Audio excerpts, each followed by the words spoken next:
حضور اکرم صلی اللہ علیہ وآلہ وسلم نے ارشاد فرمایا کہ جب اللہ تعالیٰ کسی کو بیمار کرتا ہے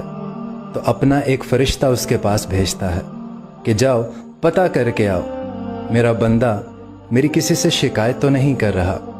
فرشتے جاتے ہیں اور جب واپس آتے ہیں تو عرض کرتے ہیں کہ اے مالک، اس کے پاس تو جو بھی ملنے آیا اس نے یہی کہا کہ الحمدللہ، جس حال میں اللہ نے رکھا میں راضی ہوں۔ آپ کی طرف سے دی گئی بیماری پر اس نے آزمائش سمجھ کر اس پر صبر کر لیا ہے۔ تو اللہ تعالیٰ فرماتا ہے کہ فرشتوں گواہ ہو جاؤ، اگر اس بیماری سے اسے میں نجات دوں گا